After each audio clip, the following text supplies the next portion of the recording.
A Vida Eterna, de Machado de Assis.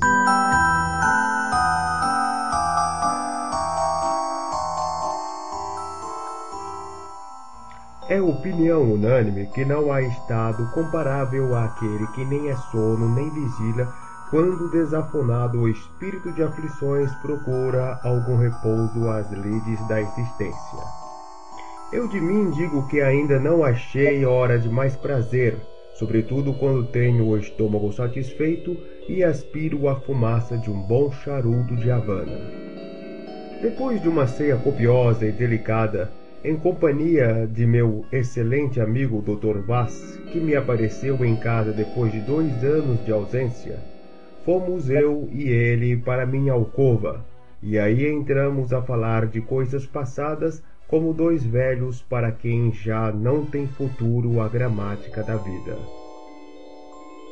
Vaz estava sentado numa cadeira de espaldar, toda forrada de couro, igual às que ainda hoje se encontram nas sacristias, e eu estendi-me em um sofá também de couro. Ambos fumávamos 2 charutos que me haviam mandado de presente alguns dias antes. A conversa, pouco animada ao princípio, foi esmorecendo cada vez mais, até que eu e ele, sem deixarmos o charuto da boca, cerramos os olhos e entramos no estado a que aludi acima, ouvindo os ratos que passeavam no forro da casa, mas inteiramente esquecidos um do outro.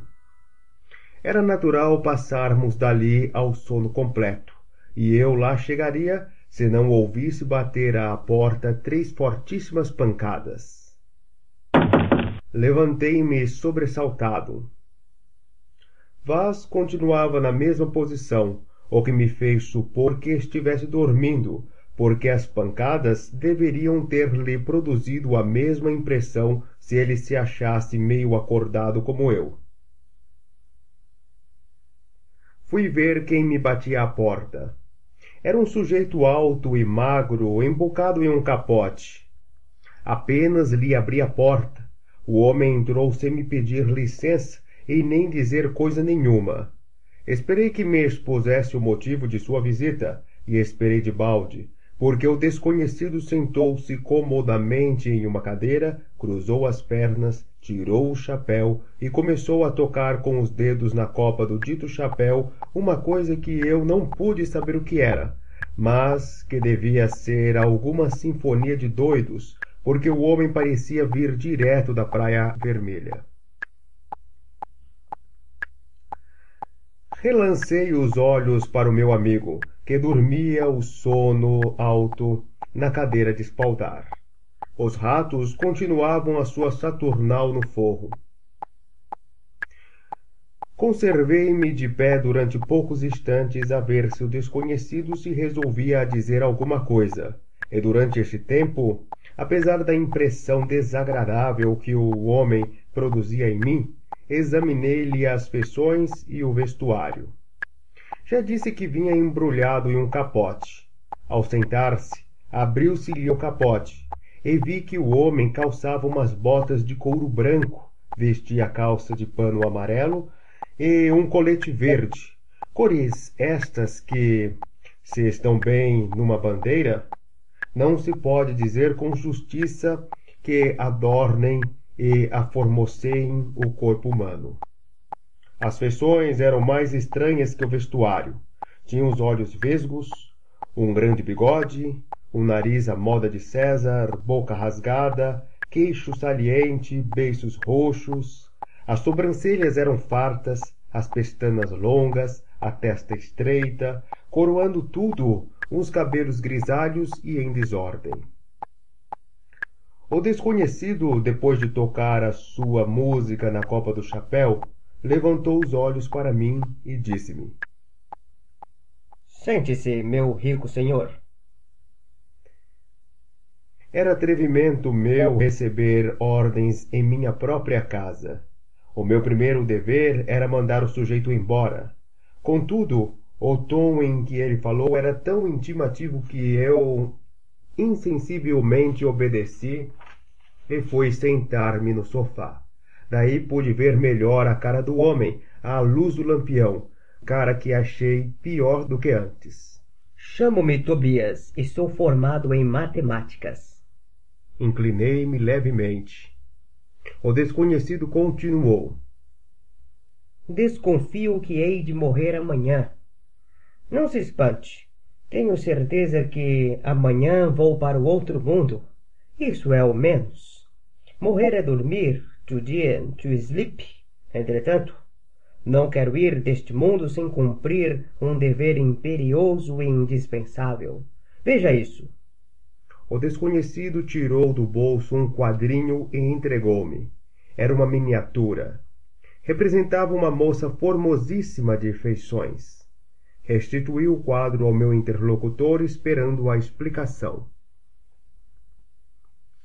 Esse quadro, continuou ele, olhando para a miniatura, é de minha filha Eusébia, moça de 22 anos, senhora de uma riqueza igual a de um creso, porque é a minha única herdeira.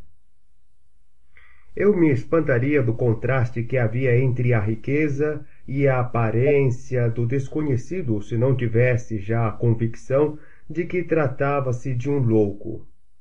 O que eu estava a ver era o meio de pôr o homem pela porta fora, mas confesso que receava algum conflito e por isso esperei o resultado daquilo tudo. Entretanto, perguntava a mim mesmo como é que meus escravos deixaram entrar um desconhecido até a porta do meu quarto, apesar das ordens especiais que eu havia dado em contrário. Já eu calculava mentalmente a natureza do castigo que lhes daria por causa de tamanha incúria ou cumplicidade, quando o desconhecido atirou-me estas palavras à cara.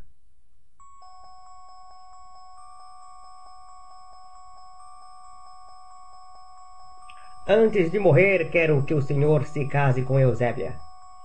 É esta a proposta que venho fazer-lhe, sendo que, no caso de aceitar o casamento, já aqui lhe deixo este maço de notas de banco para alfinetes, e no caso de recusar, mando-lhe simplesmente uma bala à cabeça com este revólver que aqui trago. E pôs à mesa o maço de bilhetes do banco e o revólver engatilhado. A cena tomava um aspecto dramático. O meu primeiro ímpeto foi acordar o Dr. Vaz e ver se, ajudado por ele, punha o homem pela porta fora. Mas receei, e com razão, que, vendo um gesto meu nesse sentido, o desconhecido executasse a segunda parte do seu discurso. Só havia um meio: ladear. Meu rico Sr. Tobias, é inútil dizer-lhe que eu sinto imensa satisfação com a proposta que me faz, e está longe de mim a ideia de recusar a mão de tão formosa criatura e mais os seus contos de réis. Entretanto, peço-lhe que repare na minha idade. Tenho 70 anos. A senhorita Dona Eusébia apenas conta com 22. Não lhe parece um sacrifício isto que vamos impor à sua filha? Tobias sorriu, olhou para o revólver e entrou a tocar com os dedos na copa do chapéu. Longe de mim, continuei eu, a ideia de ofendê-lo.